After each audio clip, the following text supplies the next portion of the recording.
बुद्धिमान महान जिन विचरे हमारे ध्यान में।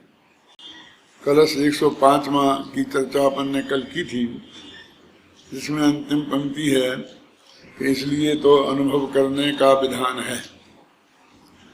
और उसमें ये कहा था कि अनुभव माना ये जो मार्ग है वही वास्तव में मुक्ति का मार्ग है और वही मुक्ति है। और शेष सब भाव बंध के कारण है और बंध है। अब शेष सब भाव कहते हैं तो कॉमन रूप में किसी को भी कुछ अच्छा बुरा नहीं लगता, लेकिन जब इसी शेष की व्याख्या करने जाएं कि शेष माने कौन, तो जिसको टच कर दो उसी को बुरा लगता है। पूजा पाठ को टच कर दो तो पूजा पाठ करने वाले को बुरा लगता है, यात्रा करने को टच कर दो तो यात्रा करने वाले को बुरा करता है, प्रवचन करने वाले को टच कर दो तो प्रवचन करने वाले को बुरा लगता है, समझे ना। स्वाध्याय करने वाले को टच कर दो तो स्वाध्याय करने वाले को बुरा लगता है। लेकिन बुरा लगने से काम थोड़ी चलेगा। जो वस्तु की स्थिति है वो एकदम स्पष्ट है और सामने है। अभी जो अपन 54 में गाथा शुरू कर रहे हैं 154, उसमें स्पष्ट उत्थानिका में ही लिखा है कि वस्तु स्थिति इतनी स्पष्ट होने पर भी, माने इसमें कोई बात छुपी नहीं है कि हमारी समझ में नहीं आई, ऐसी कुछ बात नहीं है। वास्तव में समझ में तो सब आता है। ये कह दें कि ये कोई धर्म मुक्ति नहीं, मुक्ति का मार्ग या मुक्ति माने धर्म नहीं है, इतनी भी कह दो कि मुक्ति नहीं है, मुक्ति का मार्ग नहीं है, तो किसी को पता ही नहीं चलता है क्या कहा है। तो ये कह दो धर्म नहीं है तो झगड़ा खड़ा होता है। बात तो एक ही है, धर्म ही मुक्ति का मार्ग है, वही मुक्ति है। तो ये स्थिति है कि हमारे चित्त को वो स्वीकृत नहीं होता। मैं ये बात जो आपसे कह रहा हूं वो ऐसा नहीं समझना कि जो यहाँ से बाहर बैठे उनकी बात है।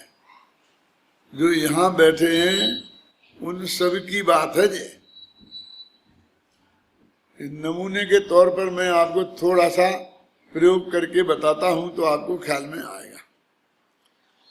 हमें कभी कभी ऐसा होता है, जो मनोविज्ञान है ना, मनोविज्ञान में आता है कि हमारे कोई पठार जैसा एक चैप्टर में पठार आती है। गाड़ी जैसे चलती है ना बैलगाड़ी, यदि ऊपर पठार आ जाए तो उसकी चाल धीमी पड़ जाती है। ऐसे ही सब कोई भी काम करते करते हमारे जीवन में वो पठार आती है, हर एक के में, और उस काम में एकदम गति हमारी मंद पड़ जाती है। जब मंद पड़ जाती है तो हम ऐसा अनुभव करते हैं कि हम तो बहुत भ्रष्ट हो गए। अभी हम मंदिर में भी रोजीना ढंग से नहीं जाते हैं तो सिर पटक के आ जाते हैं, स्वाध्याय नहीं करते हैं तो 2 पेज पढ़े और भाग जाते हैं। ऐसा खुद ही अंदर से फीलिंग होने लगती है। फिर कुछ दिनों में वो पठार निकल जाता है और फिर उत्साह आ जाता है। 2-2 घंटे स्वाध्याय करते हैं, 2 घंटे बहुत पूजन करते हैं और बहुत मतलब खान पान में भी एकदम बहुत सात्विकता बरतने लगते हैं। तो ये होता है तो बुरा है ये मैं नहीं कह रहा हूँ, बहुत अच्छा है। लेकिन ऐसा होते ही मैं कुछ धर्मात्मा हो गया हूँ, पहले से बहुत सुधर गया हूँ, ऐसी भावना होती है कि नहीं? बस बोलो। उसी में शिथिलता आई थी तो मैं मनुष्योन्मुख में चला गया, मेरे को कुछ नहीं है, ना धर्म की रुचि नहीं लगी, ऐसा लगता है। और बस जरा वो उत्साह आया उसी में तो उसको लगा था मैं कुछ धर्मात्मा हूं। आदि में आज भक्ति में खूब जोर जोर से गाया और फिर नाचने भी लग गया, पसीना से तरबतर हो गया, तो उस दिन तो वो लगता है जैसे मुझे आधा मोक्ष हो गया है। जबकि मोक्ष से नीचे जो जीव है ना, हीरे समित गुरु, तो कोई नाचता नहीं है, बेचारों उनका मोक्ष हो जाता है। ख्याल में है ना? यानी उससे जो ये लगना है कि अब मैं कुछ धर्मात्मा हो गया, इसके गाथा में ये कह रहे हैं कि वे शेष सब भाव हैं। क्या फर्क हुआ? थोड़ा सा कम हो गया, थोड़ा सा ज्यादा हो गया, इसमें काय की तरक्की, काय की तमज्जली, इसमें क्या हो गया? जैसे दुकान पे आप बैठे हैं, एक दिन जरा ज्यादा ग्राहकी हो गई, एक दिन की जरा कम हो गई, तो उसमें कौन सी तरक्की और कौन सी तनजुली की बात है? आगे दिवाली पे आप हिसाब निकालते हो और जो बनता है वही तो मानते हो ना। किस दिन कम हुआ था, किस दिन ज्यादा हुआ था, उससे क्या मतलब? उससे हमारी, उसमें हमारी धर्म बुद्धि है ऐसा लगता है। ये उसकी जांच है, इसकी जांच है कि क्या हो, शुभ भाव हो गया, थोड़ी शुभ क्रिया हो गई, अब भाव आ गया, 10-20 हजार का दान दे दिया, ख्याल में नहीं ना। तो उस दिन वो अपने को कुछ दूसरे एवरेज दिन से अधिक धर्मात्मा समझने लगता है। देखो शास्त्र का नियम तो यहां तक है कि 3 कसाय के अभाव रूप शुद्ध परिणति होती है मुनिराजों की, और वे मुनिराज 3 कसाय के अभाव रूप शुद्धि वाले जब 7वें गुणस्थान में होते हैं तो शुद्धोपयोग होता है, और 6वें में होते हैं तो शुभोपयोग होता है। तो भी उनकी श्रद्धा में ऐसा नहीं लगता है कि अब मैं ज्यादा धर्मात्मा हो गया और अब मैं भ्रष्ट हो गया। वो जानते हैं कि ये थोड़ा नीचे गिर गया है, उपयोग बाहर आ गया है, लेकिन इस भूमिका में ये होता ही है, ये तो थकान का स्वरूप है, ये तो उसका ही स्वरूप है। मालूम विदेशों में तो ये नक्की हो गया वैज्ञानिकों के माध्यम से, ये 5 दिन काम करते हैं ना, और जो सुबह 5 बजे उठ के भागना पड़ता है इन सबको अपनी ड्यूटी पे, 8 बजे के पहले तो आप पहुंचना है ऑफिस के अंदर। 2 मिनट लेट पहुंचोगे तो 2 मिनट की गैरहाजिरी, 2 मिनट तुम लेट आए और कंप्यूटर में दर्ज हो जाएगा, अगले दर्द ही नहीं होगा। जब बिल बनेगा ना तुम्हारा तनख्वाह का, तो जितने मिनट ऐसे लेट पहुंचे होगे वो कट जाएगी तनख्वाह उसमें से ऑटोमेटिकली। अब कोई आता 1 घंटे की ड्राइव में, कोई 2 घंटे की ड्राइव में, कोई 1.5 घंटे की ड्राइव से भागते हैं। लेकिन जब संडे सैटरडे आता है, शुक्रवार का दिन की शाम को सोते हैं, तो सुबह 9-10 बजे के पहले कोई उठता नहीं है,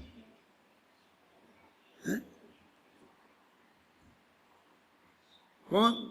शनिवार के सुबह और रविवार के सुबह, और शनिवार के शाम को 8 बजे सोने चले जाते हैं। शनिवार के शाम का कोई कार्यक्रम सफल नहीं हो सकता हुआ। क्यों? कि दूसरे दिन उन्हें फिर 5 बजे ड्यूटी पे जाना है, फिर जल्दी जाके जल्दी सो जाओ, क्योंकि पूर्व पर आराम नहीं मिलेगा। तो हिंदुस्तान से जैसा तो है नहीं कि अपने गद्दी पे बैठे बैठे भी सोते रहेंगे, करते रहेंगे। वहां तो जम के काम करना पड़ता है, सब सो जाते हैं। तो मैं आपसे बोलता हूँ वो क्या क्यों कहते हैं? वो ये कहते हैं कि 5 दिन का एक काम करते जो एक रास्ता थी, यदि हम वो तोड़े नहीं 2 दिन यदि तोड़ेंगे नहीं तो फिर वो कैपेसिटी नहीं रहती आगे काम करने की। निरंतर काम करना अच्छा नहीं है, विज्ञान से सिद्ध हो गया। क्या एक दिन तो खूब सो मानते हैं, कुछ नहीं। अब अपने स्वाध्याय में भी ऐसा होता है, लेखन में भी ऐसा होता है। यदि आप नहीं गैप नहीं देंगे ना, ऐसा नहीं करेंगे, तो फिर द्वारा वो काम की गति में धीमापन आ जाता है। तो वो इसे बोलते हैं मनोविज्ञान में पठार, अंग्रेजी में कुछ और बोलते होंगे, हैं? कि वो पठार आता है हर एक के उसमें, हर काम में। इसलिए ऑटोमेटिक उस पठार को तोड़ने का रास्ता ये है कि एक दिन पूरी सुबह से शाम की दिनचर्या को अस्त व्यस्त कर दो। समय पे खाओ नहीं, समय पे बैठो नहीं, समय पे कुल्ला मत करो, समय पे सब। तो फिर दूसरे दिन से तुम बिल्कुल समय पे कर लोगे, ऐसा उनका सिद्धांत है। और अपने यहाँ कहते एक दिन की आदत खराब हो गई तो वो है। वहां तो घूमने का भी ये कहते हैं, रोजाना सुबह 5 बजे घूमने जाते हो ना, तो इसमें सप्ताह में 1-2 दिन गैप मार जाओ, मत जाओ। व्यायाम करते हो तो व्यायाम करने में, अपने रोटी खाने में तो अपने यहाँ है ही, एक दिन उपवास कर लो, एक दिन एकासन कर लो। लेकिन वे खाने में एकासन उपवास करें चाहे ना करें, लेकिन काम में तो एकासन उपवास करते ही करते हैं। अब मुझे तो सिर्फ इतना बताना है यहाँ कि वो जो ऑटोमेटिक होता है उसमें तुम धर्म बुद्धि और अधर्म बुद्धि करने लगते हो। अब ये मेरी तरक्की हो गई, मैं धर्मात्मा हो गया, अब मैं पापी हो गया। ना उतने से पापी भय और ना उतने से धर्मात्मा भय, क्योंकि तीन कसाय का अभाव यदि मुनिराज की भूमिका में है तो वो उस हालत में भी है, ख्याल में ही ना। जैसे मान लो एक सम्य दृष्टि है, तो जिस दिन वो सुबह 9 बजे तक सो रहा है उस दिन भी सम्य दर्शन कायम है, और जिस दिन 5 बजे उठ गया है उस दिन भी सम्य दर्शन कायम है, उसमें कोई फर्क नहीं पड़ता। तो तद्जन्य धर्मात्मापना उसकी हर स्थिति में रहता है। ये बाहर से छोटे छोटे में से मत निर्णय करो तुम, अपने धर्मात्मापन का निर्णय इन बाहर की छोटी छोटी क्रियाओं से नहीं करो।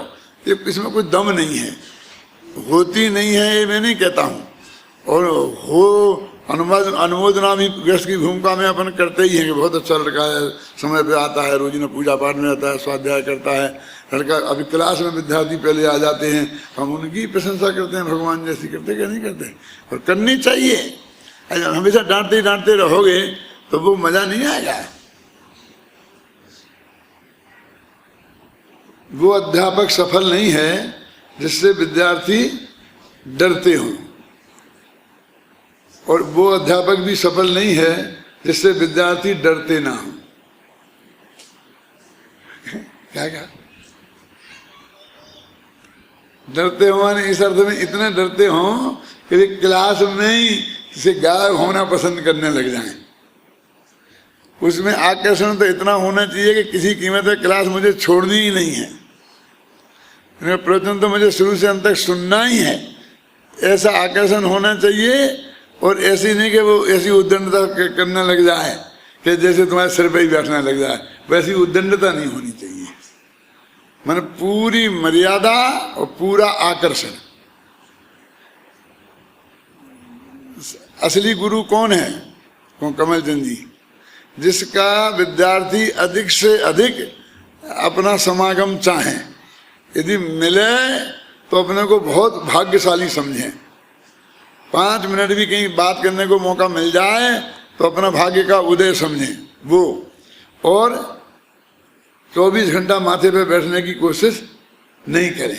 बने अनुशासन के भीतर पूरा आकर्षण। हम अनुशासन करते हैं तो विकर्षण हो जाता है, आकर्षण पैदा करते हैं तो वो सिर पे बैठने लगते हैं। क्यों? देखो मेरे क्लास में, मेरे प्रवचन में हर आदमी, हर विद्यार्थी खूब आकर मेरे से दादा प्रवचन शुरू करो, दादा प्रवचन शुरू करो, खूब करते हैं है ना। लेकिन सिर पे कोई नहीं बैठ सकता।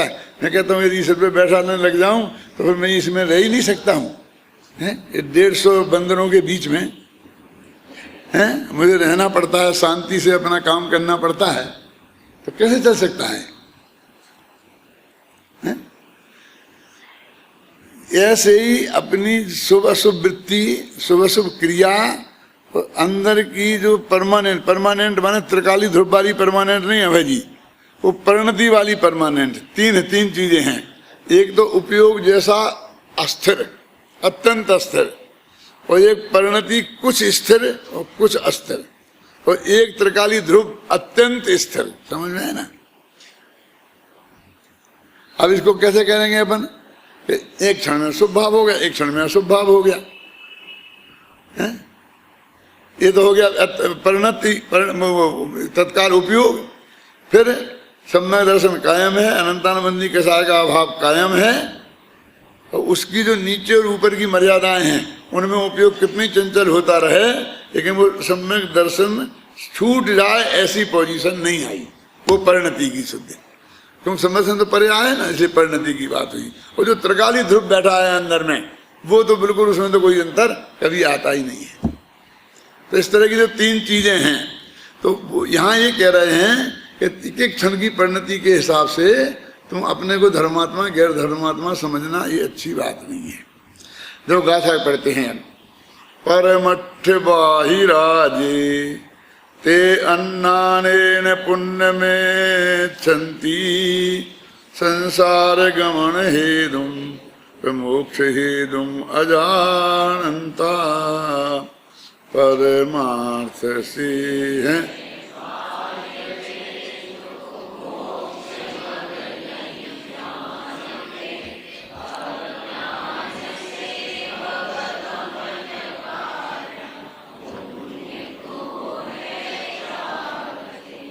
देखो प्राकृत भाषा में का अन्वय हिंदी के पद में ही कर दिया है।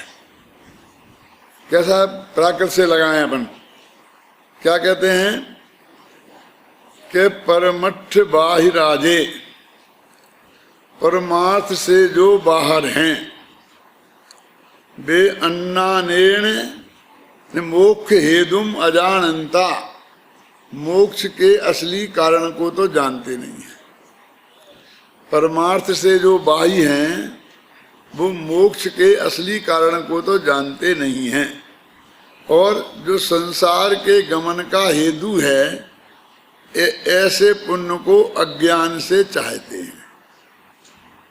ये ऐसा है ना जो प्राकृत में, अब हिंदी में अपन ने सीधा कर दिया कि परमार्थ से हैं बाह्य, वे मोक्ष मग नहीं जानते, अज्ञान से भव भवन कारण पुण्य को हैं चाहते हैं। बिल्कुल सीधा गद्य जैसा हो गया।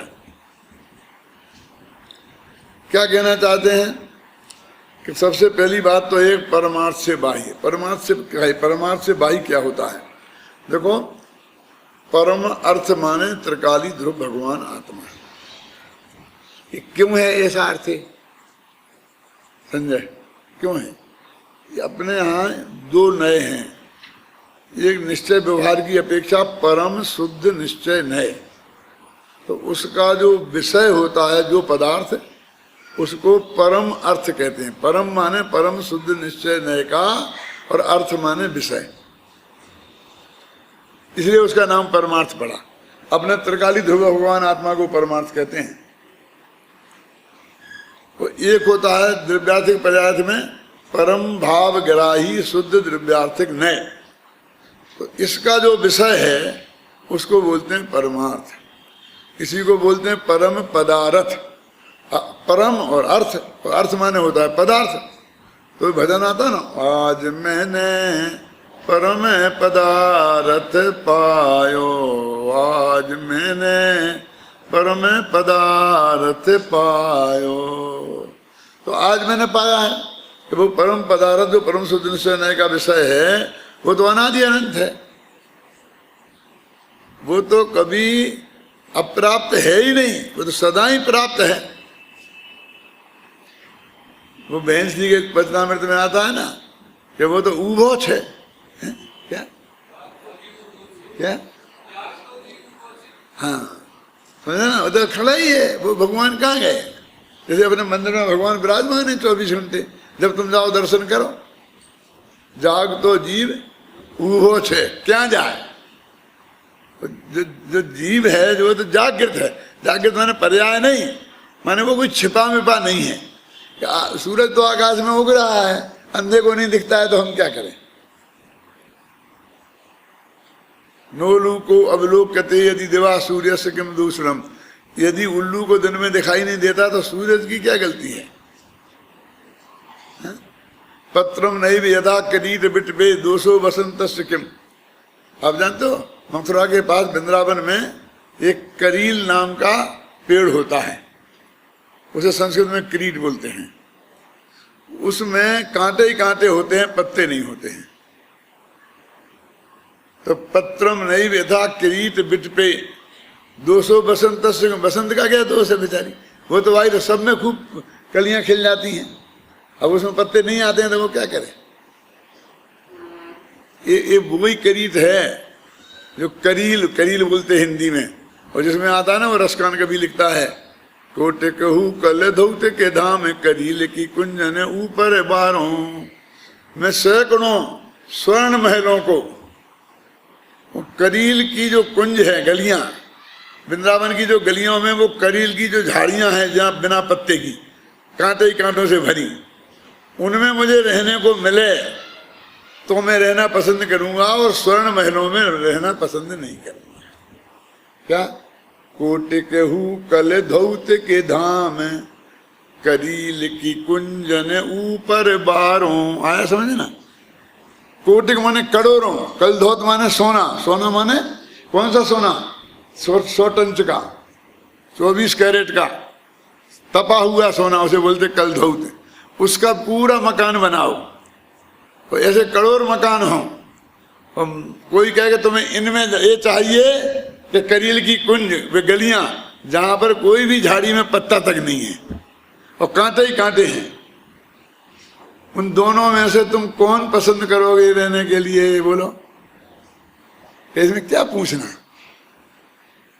लेकिन वो रसखान कभी कहता है कि मैं तो वो करील की कुंजों को पसंद करूंगा।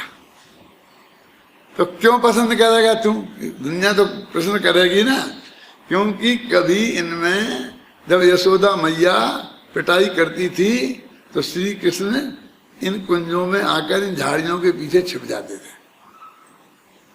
क्या अच्छे समय में नहीं, पिटाई के डर से। तो इन करील के कुंजों को श्री कृष्ण का संयोग प्राप्त है। तो मैं उस जहां जहां श्री कृष्ण खड़ा होता था वो जगह में सोने के महलों से भी ज्यादा महत्वपूर्ण समझता हूं। इसे साहित्य की भावना में संबंध भावना बोलते हैं। कि उसका वो संबंध इतना अधिक प्यारा है, श्री कृष्ण इतने अधिक प्यारे हैं कि जहां जहां वो खड़ा होता था, वो कितनी भी खराब जगह हो, वो मुझे पसंद है, वही मुझे पसंद है। ऐसे कहते हुए देखो, पर अब परमार्थ का समझे। अब कहते परमार्थ बाहिरा। अब अपन तो क्या कहते परम पदार्थ पायो। अब पाया क्या? वो तो अनादि अनंत है ही कि भैया अनादि अनंत तो था और है भी, लेकिन मैंने नहीं जाना था तो मैंने पाया नहीं था। जाना, पाया माने जाना, वो पाना माना कुछ नहीं है, बस जानना है। क्योंकि जाग तो जीव तो उभो ही है, वो तो है ही, उसका नाम पाया। मैंने आज जाना, तो जिस पर्याय में जाना उस पर्याय में आनंद की वर्षा हो गई। क्या? तो वो कहते परम पदार्थ, परमार्थ बाहिरा। परमार्थ से जो बाहर हैं, माने वो जो उसको नहीं जानते हैं, बस इतनी सी बात है तो सबके पास, पर उसे जो नहीं जानते हैं वे लोग जो संसार गमन हेतु, संसार के गमन का कारण है, और ऐसा पुण्य भाव अज्ञान से उसे चाहते हैं। क्यों चाहते हैं? क्योंकि मोक्ष हेतुम अजानंता, वे मोक्ष के हेतु को नहीं जानते, इसको ही मोक्ष का हेतु समझते हैं, इसलिए वो चाहते हैं। ये वो कहते हैं बात इतनी स्पष्ट है जो पीछे कह के आए ना। अब वो निष्कर्ष का कलश प्रस्तुत करने के बाद, निष्कर्ष की गाथा प्रस्तुत करने के बाद 50वीं गाथा में क्या आए थे? क्या क्या आए थे 150वीं में? रत्तो बंदति कम्मम जीवो मुंचति विराग संपत्तो एसो जनो विदेशो तम्मा कम्मेषु मारज्जे। रागी जी बंधता है, रत्तो बंदति कम्मम, और जीवो मुंचति विराग संपत्तो, जो वैराग से संपन्न है वो जीव मुक्ति को प्राप्त होता है। बस ऐसो जनोपदेशो, बस भगवान ने तो इतनी सी बात कही थी, बस ऐसो जनोपदेशो, भगवान ने तो क्लियर शब्दों में ये बात कही थी। इसलिए मैं कहता हूं तम्मा कम्मेषु मा रज्जय, इसलिए तुम पुण्य कर्म में, पाप कर्म में राग मत करो। अब इतनी स्पष्ट हो जाने के बाद भी ये जीव अज्ञान से, अब वो उनकी बात करते करते और समझ लो संसारी जीवों पर करुणा आ गई तो उनकी बात करने लगे। मोक्ष हेतु अजानंता, देखो जो जीव परमार्थ से बाही हैं और मोक्ष के वास्तविक हेतु को न जानते हुए अज्ञान से संसार गमन का हेतु होने पर भी मोक्ष का हेतु समझकर पुण्य को चाहते हैं। माने ये जानते हैं ये मोक्ष का कारण है। देखो वैसे चाहना इतना बड़ा पाप नहीं है, घबराना नहीं। पुण्य की इच्छा ज्ञानियों को भी हो सकती है। क्या? इच्छा होना वो चारित्र का दोष है, और उसे मुक्ति का कारण जानकर चाहना ये श्रद्धा का दोष है। अब हम क्या समझते हैं अभी कि हाँ हम पुण्य को संसार के भोगों के लिए चाहना ये बुरा है, लेकिन हम मोक्ष के लिए पुण्य को चाहें तो अच्छा है ना। और हम ऐसा कहता भी है, पूजनों में तो बहुत आता है क्या, इंद्रादि के पद नहीं चाहूं, विषयन में नहीं लोभाऊं, रागादि के दोष हरिजे, परे माता में निज पाद दीजे। तो बहुत बहुत खुश हो के देख, कितनी बढ़िया बात, कितनी बढ़िया मांग करी है, कितनी बढ़िया मांग करी है, लेकिन ऐसी मांग करी है जो असंभव है। ज्ञानी जीव तो जानते हैं कि भगवान तुम्हारे रागादि हरण करने वाले हैं ही नहीं। कोई एक दूसरे के रागादि का हरण कोई आज तक कर ही नहीं पाया है। और मैं तो अपना पद चाहता हूँ, अब तुम्हारा पद तुम ही लोगे, कोई तुम्हें देने वाला है नहीं। इंद्रादिक पद नहीं चाहता हूँ। तो हम तो अब बहुत अच्छा मानते हैं कि नहीं मानते इसी रूप में, लेकिन वो कहते हैं जिस काम की वजह से तू ये कह रहा है, काय के बदले में, तेरी भक्ति के बदले में क्या, तो वो तो उससे तो मिलते नहीं हैं। तो ऐसे कहने से क्या, तुम बहुत बड़ा तीर मार लिया। अरे वे थोड़े अच्छे हैं, घबराना नहीं। कौन कि जो मिलता है उसको तो मांगते हैं, कुछ पुण्य से भी भोग मिलते हैं। देखा, पुण्यम भोग निमित्तम अज्ञानियों के, अभी उन्हीं को ही मांग रहे। तो तुम अपने को ज्ञानी बना करके और उसमें जो चीज उनसे मिलनी ही नहीं है वो मांग रहे और अपने को बड़ा समझ रहे। अपने तो बहुत स्पष्ट है, जो पंचाशी काय की 137 गाथा है, कौन सी है जिसका टोडरमल जी ने कोट किया है। क्या है, कहा, हे भगवान, उसमें लिखा है कि तीव्र भक्ति तो अज्ञानियों के होती है, सुनना, लेकिन कदाचित, सुनो, ज्ञानियों के भी अशुभ राग से बचने के लिए और कुछ स्थान में राग के निषेध के लिए, वो राग खोटी जगह नहीं जाए, इसलिए तुमसे राग किया। और अशुभ ना हो गए, इसके लिए उनके भी कभी कभी होती है। इसमें बहुत भाई जी विकल्प चला, उसमें लिखा है क्वचित कदाचित, तो कहते हैं नहीं होती तो रोजाना है, लेकिन कथनचित। हाँ, तो कथनचित ही अर्थ किया उसका, लेकिन कथनचित का अर्थ क्या है, मैंने बहुत डिक्शनरियां देखी और सब जगह से देखा, तो सब कुछ निष्कर्ष पे पहुंचा हूं कि बहुत स्पष्ट अर्थ ये है कि कभी कभी होती है, सदा नहीं होती। और हमें कहना चाहते हैं कि सदा होती है। अब वो भले ही उसे कथन कह दो, चाहे उपाधि नहीं मानता होगा, ऐसे अरुचि पूर्वक करता होगा, ऐसा कुछ नहीं। अरुचि पूर्वक करता, खूब जम के नाचता है, खूब खुशी खुशी नाचता है, लेकिन वो श्रद्धा में और चारित्र में जो फर्क है वो हम नहीं समझना चाहते, वो समझते नहीं है। ये अनिवार्य नहीं है,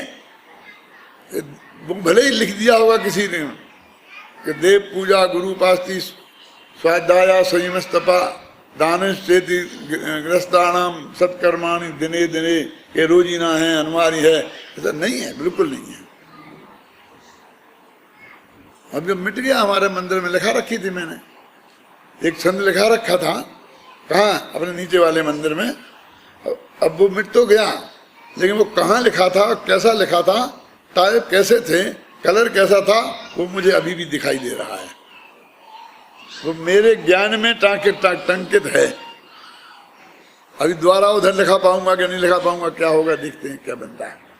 तो मालूम उसमें क्या लिखा था, बनारसी दास ने भक्ति का स्वरूप लिखा था कि हे जिनेन्द्र देव, तुम्हारी भक्ति मेरे हृदय में 24 घंटा रहती है। अब 24 घंटे वाली भक्ति खोजो। ये आधे घंटे वाली शाम का जो प्रोग्राम है, क्या बजे से क्या बजे तक है, वो बजे से बजे तक वाली नहीं, 24 घंटे वाली भक्ति।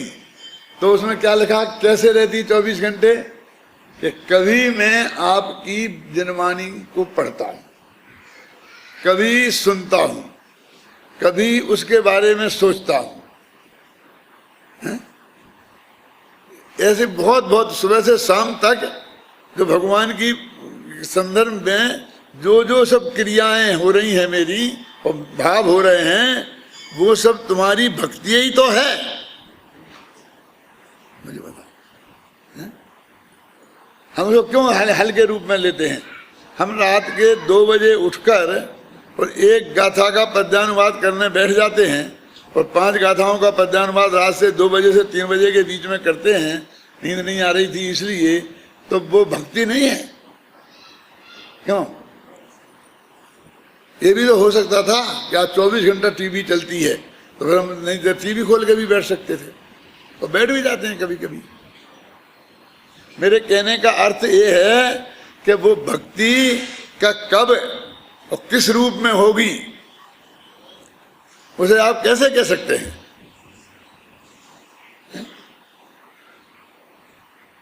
है ना? वो उसने लगा मैं तो 24 घंटा हम इतना लिख रहे, हम बोल रहे, हम बता रहे, हम समझ रहे, हम पढ़ रहे, ये सब हम तो कहते हैं झाड़ू लगा रहे, ये टेबल लगा रहे, यहाँ ये गद्दी लगा रहे, ये बढ़िया से बढ़िया व्यवस्थित समय पर हो, विद्यार्थियों को बुला रहे कि चलो टाइम हो गया प्रोजेक्ट चलो, वो सब जिन्हें भगवान की भक्ति है, वो नासीदास जी कहते हैं। इसके नहीं होता तो हम जाकर के कहते भैया देखो हो गया, फिर आधा खेल निकल जाएगा, जल्दी चलो ना, उसे लिए इकट्ठे कर करके ले जाते हो ना, वो सिनेमा देखने जाते हो तब। वो कहते सब ये भगवान की भक्ति के रूप में ही हमारे ये हर क्रिया है। अकेली एक क्रिया को हमने वो भक्ति के नाम से दे दिया। अब तो हम तो पूजन को भी भक्ति नहीं मानते। सुबह तो पूजन होती है और शाम को भक्ति होती है। अब हम छाप दें कि सुबह इतने बजे से इतनी भक्ति होगी और शाम को इतने बजे पूजन होगी, तो गला पकड़ लेंगे। रात को पूजन होती है, शर्म नहीं आती तुम्हारे लिए, तो भक्ति होती है रात को फिर क्या? एक ही चीज है भाई साहब। ये जो इस थाली का माल उस थाली में ट्रांसफर होने की बातें तो बहुत बाद की आई हैं। पहले अपने जैन दिगंबर धर्म में ये था ही नहीं। अब फिर खतरे की बात कह रहा हूं मैं। उठा के देखो, सबसे पहले समंत भद्र के स्तोत्र आए भक्ति के नाम पर, देवागम स्तोत्र हैं और जो हैं। फिर वो बहुत दिनों तक वो स्तोत्र ही चलते रहे भक्ति के नाम पर। हैं? फिर अब ज़्यादा चक्कर में नहीं पड़ना चाहता हूँ कि क्यों और कौन सी शताब्दी में और किस कहाँ से कैसे आया और ये सब चीज़ें कहाँ से कैसे आई, ये सब बाद की आई हुई हैं। कोई ऐसा नहीं कि हम आज जान रहे हैं। जिस दिन पूजने लिखी थी उसके पहले भी ये सब जानते थे क्या? ये देवसास गुरु की पूजन है ना भाई जी, मैंने ये पूजन लिखी नहीं थी। मैंने तो पहले वो जयमाला है ना, वो देवसास गुरु की भक्ति लिखी थी, समझे ना? वो भक्ति के नाम पर ही लिखी थी। लेकिन वो भक्ति तो लोग कभी कभी पढ़ते हैं और पूजा रोजाना करते हैं, तो इसके साथ अष्टक और जोड़ दो, तो उसके बाद में अष्टक जोड़ दिए बना करके वो पूजा हो गई क्या? देवसास गुरु का स्वरूप लिखा था। अब फिर कभी से मान असली तो अगर वो भाव दादा की किताब में सब लिखा है। वो जो कौन सी किताब, क्या नाम दादा, वो जिन पूजन रहस्य, कभी कैसा क्या। अभी तो फिर तुमने ऐसे किया ही क्यों जब जानते थे? अरे भैया जो चल रहा है उसे चलने दो, क्यों झगड़े में पड़ते हो? अब अपन को तो भक्ति करना है तो उस रूप में कर लेंगे। अब मेरा मतलब समझे ना, हम हर छोटी छोटी बातों में उलझें और मूल तत्व ज्ञान जो है वो एक तरफ रखा रह जाए, हैं? वो एक तरफ रखा रह जाए, ये हमें स्वीकार नहीं है। इसलिए हम तो सोमदेव का उसको सही मानते हैं। कौन सी? यद्यपि शुद्धम लोक विरुद्धम नाचरणीयम ना करणीयम। क्या? यद्यपि शुद्ध हो फिर भी लोक विरुद्ध हो तो उसे नहीं करना चाहिए। ख्याल में है ना? इसलिए भैया सुबह शाम को बस वो भक्तियाँ पढ़ लेंगे और पूजन सुबह पढ़ लेंगे। अब जगत में यही चल रहा है तो हमें क्या बिगड़ता है? हमें तो कोई राग देश उनमें है नहीं। वो भी भगवान की भक्ति है, वो भी भगवान की भक्ति है ना? अब हम उसका परंपराओं का क्यों तोड़ें? मुफ्त में आफत मोल क्यों लें, है संघर्ष क्यों लें, कोई प्रयोजनभूत बात हो तो अवश्य लेंगे। इस गाथा में यह कहा जा रहा है कि जो जीव परमार्थ से बाही हैं, अर्थात आत्मा के वास्तविक स्वरूप को नहीं जानते, वे जीव मुक्ति प्राप्त करने का वास्तविक उपाय तो जानते नहीं हैं, और जो पुण्य संसार परिभ्रमण का कारण है उसे मुक्ति का मार्ग समझकर चलने लगते हैं, उसे ही अपनाकर यह समझते हैं कि हम मुक्ति के मार्ग में चल रहे हैं।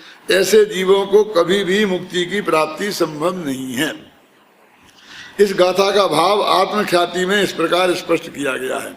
आत्मख्याति अमृतचंद के द्वारा लिखी हुई संस्कृत की टीका का नाम है।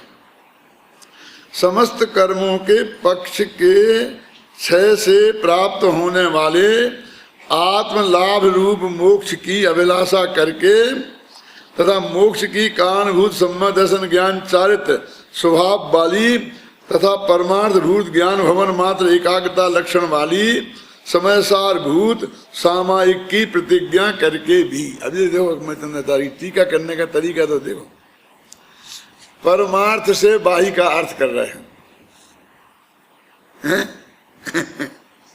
क्या कर रहे हैं कि समस्त कर्मों का पक्ष के क्षय से, अब ये समस्त कर्मों का क्षय नहीं है, आराध्य क्या है,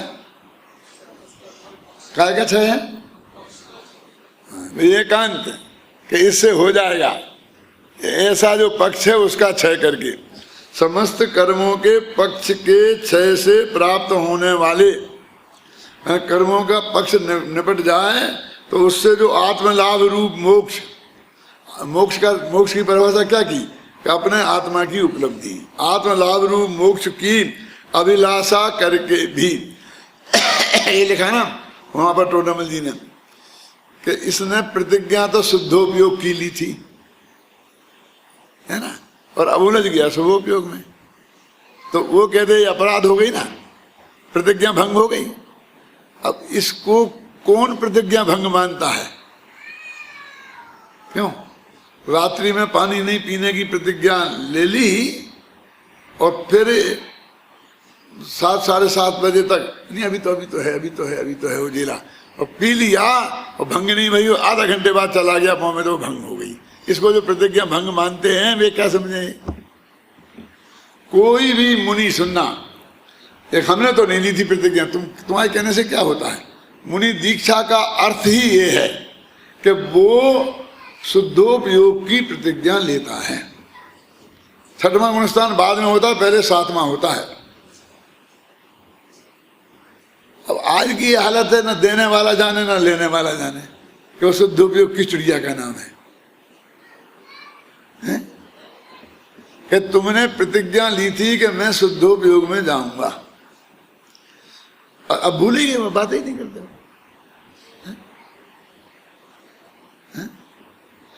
क्यों नरेंद्र, ऐसा नहीं होता अपने साथ कई दफे कि सब लोग बुलाते हैं, आइए अपने आपको जरूर आना पड़ेगा, ऐसा करना पड़ेगा, आपके प्रवचन के लिए बहुत लोग तरस रहे हैं और ऐसा है और आपको आना ही पड़ेगा, आपके 2 व्याख्यान तो दिन में रखेंगे ही और ये और वो, और हम जब पहुंच जाते हैं तो आइए बैठिए, खाना खाइए पिए, बातें ही नहीं करती हैं कि कब क्या है, प्रवचन होना है कि नहीं होना है, कि किसी का होगा कि नहीं होगा, क्या होगा क्या नहीं होगा, क्या करें बोलो।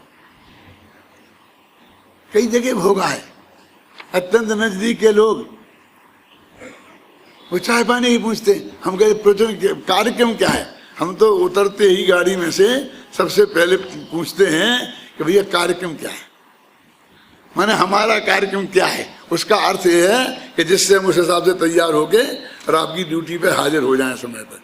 हाँ कार्यक्रम है ना, वो जुलूस निकल रहा है ना, वो हो रहा है ना, फिर भोजन होगा, इसमें जो होगा, अरे वो तो ठीक है लेकिन कार्यक्रम नहीं। वो को 3 दिन निकल जाए क्यों दादेंद्र जी, पर वो उसमें कार्यक्रम में हो ही नहीं, उन्हें विकल्प ही नहीं है कि हमने कुछ कहा था कि हमने कार्य के लिए इन्हें बुलाया था, ये कितना काम छोड़ के किस काम के लिए आए हैं, विकल्प ही नहीं है। तब खोल के हाँ मैं बात करता हूँ, क्या बात करता है, ये तो पहले से नक्की होना चाहिए था ना, क्या बात करता है, किससे बात करता है, नहीं आपका भी रखा जाएगा, ऐसी बात नहीं रखा जाएगा, थोड़ा बहुत तो रखा ही जाएगा, कभी ना कभी तो रखा ही जाएगा। ऐसा नहीं समझते कि हम बड़े पंडित जी हो गए तो हमें नहीं भोगना पड़ता, तुमसे ज्यादा भोगना पड़ता है, और सबको ही भोगना पड़ता होगा, प्रकाश नहीं भोगना पड़ता। बोलो, वहाँ भूल ही जाते हैं कि इन्हें काय के लिए बुलाया था, ये काय के लिए आए हैं, हैं? तो समस्त कर्मों के पक्ष के क्षय से प्राप्त होने वाले आत्मलाभ रूप मोक्ष की अभिलाषा करके और मोक्ष की कारणभूत सम्मदर्शन ज्ञान चारित्र स्वभाव वाली परमार्थभूत ज्ञान भवन मात्र एकाग्रता लक्षण वाली समय सारभूत सामायिक, ये सामायिक की परिभाषा देखो, ये सामायिक है।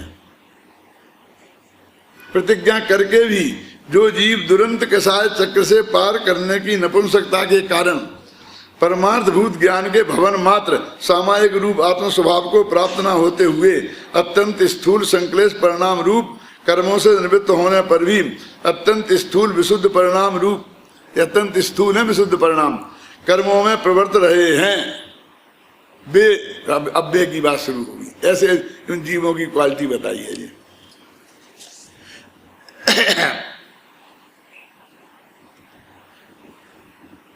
सामायिक की प्रतिज्ञा करके, अभी मैंने एक दफे दो चार दफे ऐसा कहा कि भैया अपने दिगंबर धर्म में, और हम जन्म से ही पढ़ते आए हैं, जब गुरुदेव का समागम नहीं हुआ था तब से भी, तो अपने यहाँ सामायिक की बात तो आती है, लेकिन ध्यान की अपेक्षाकृत कम आती है, अपने गृहस्थों की अपेक्षा, क्योंकि अपने सामायिक नाम का एक वृत्त है दूसरी प्रतिमा में, और तीसरी प्रतिमा का नाम सामायिक प्रतिमा है।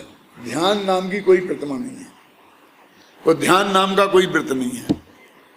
ध्यान तो, अशुभ ध्यान तो वैसे ही होते रहते हैं, और शुक्ल ध्यान जिनको ध्यान मानते हो वो तो कहते हैं अंतर्मुहूर्तात्, वो तो शुक्ल ध्यान वहाँ होता है, उसको ही असली ध्यान कहते हैं मोक्ष के कारण को। और धर्म ध्यान तो स्वाध्याय का ही नाम है, आज्ञा विचय, उपाय विचय, विपाक विचय, संस्थान विचय, मोटा मोटा। तो वो सामायिक शब्द का प्रयोग किया है। तो सामायिक रोजीना हम करें, कौन मना करता है? कब कहा कि आप सामायिक मत करो, कि सामायिक करने की जरूरत नहीं है।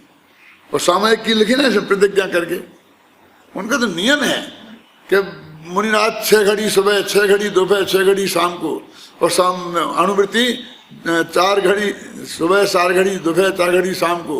और सामान्य श्रावक जो पहली प्रतिमा वाले, वो 2 घड़ी सुबह, 2 घड़ी दोपहर, 2 घड़ी शाम को।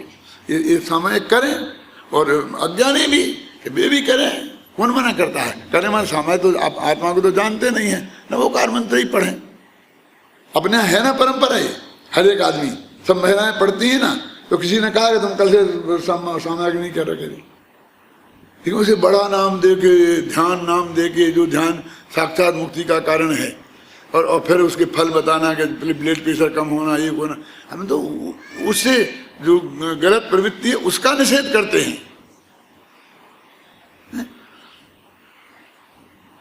ये जो सामायिक नाम की जो चीज है, इसमें लिखा ना सामायिक की प्रतिज्ञा करके, ये तो रोजीना की करने की चीज है। और आप ये सब जानते हैं, हम क्या जानते हैं कि अंतर्मुहूर्त तक रह जाए, माना 2 घड़ी, 2 घड़ी कम से कम 2 घड़ी रखी ना, 2 घड़ी, 4 घड़ी और 6 घड़ी, एक घड़ी वाली नहीं है। घड़ी माने 24 मिनट, घड़ी माने 24 मिनट, घड़ी माने जो घड़ी में समझना, वो घड़ी नहीं, घड़ी माने 24 मिनट, घड़ी माने 24 मिनट में 2 घड़ी माने 48 मिनट, माने अंतर मुहूर्त, माने अंतर मुहूर्त के बिना तो मोक्ष होता नहीं, इसलिए अपन उससे कम का उद्देश्य नहीं रखना। अब भले ही एक क्षण को भी शुद्धोपयोग उसमें ना हो पाए, तो हम आगे पीछे नवोकार मंत्र पढ़ें और भी चिंतन करें। मैं तो कहता हूँ चिंतन ही ज्यादा करें,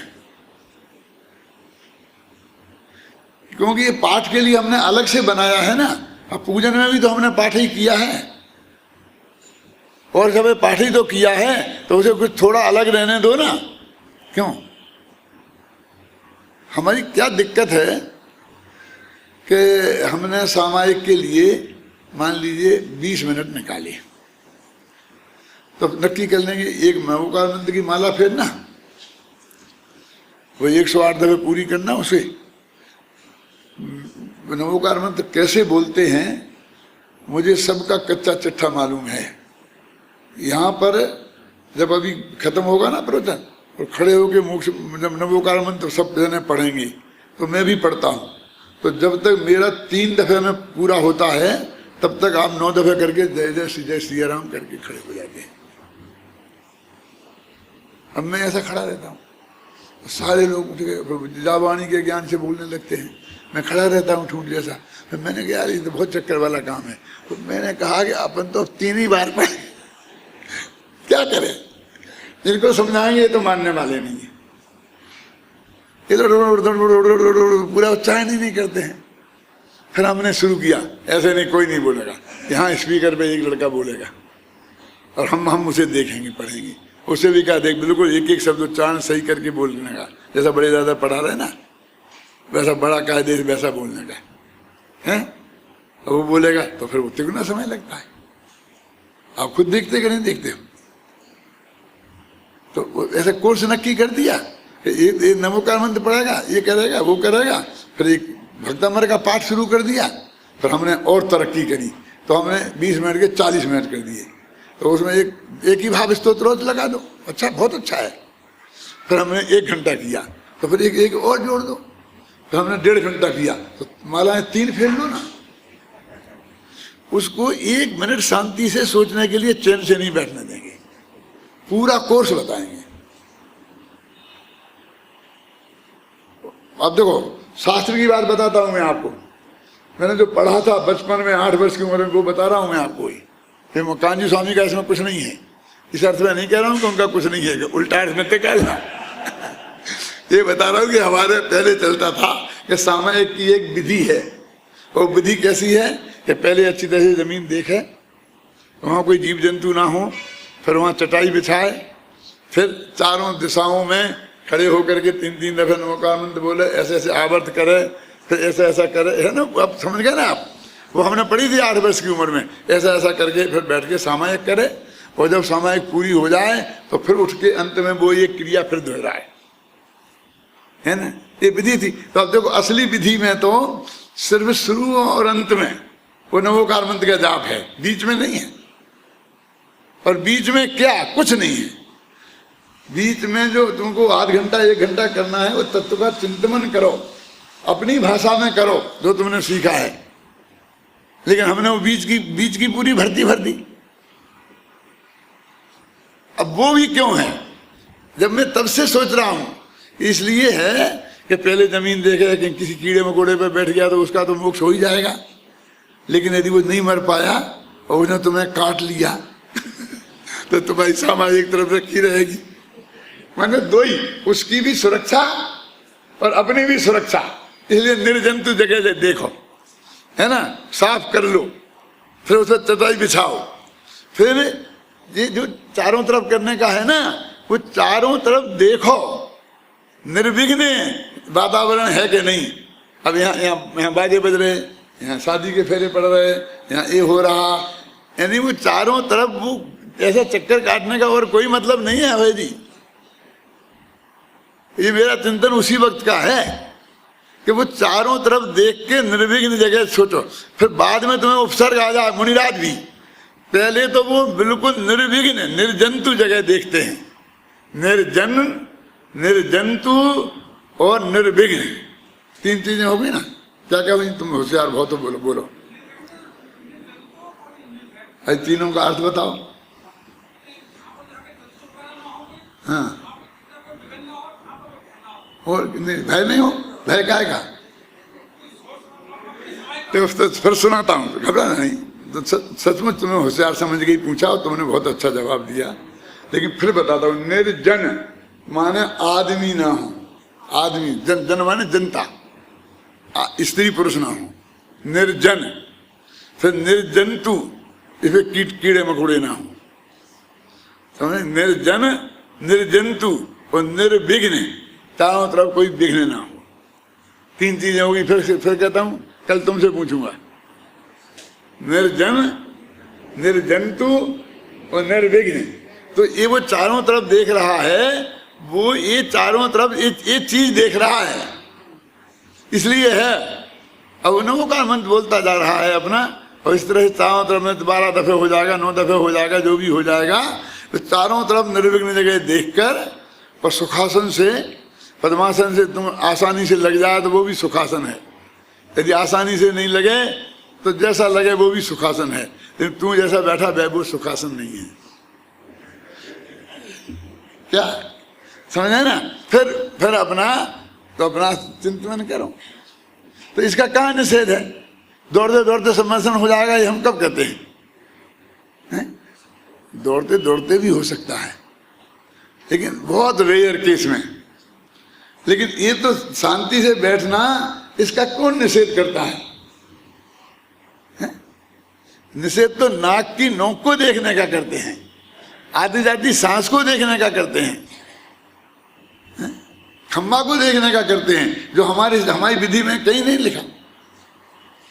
और उसका नाम भैया ध्यान बहुत बड़ी चीज है, जिससे केवल ज्ञान हो उसको ध्यान कहते हैं। वैसे तो और ध्यान हो तो ध्यान भी ध्यान है, उनका वर्णन है, लेकिन अपने यहाँ अपनी हैसियत के हिसाब से वो सामायिक मुनि तक के लिए वो रोजाना ध्यान नहीं, रोजीना सामायिक है।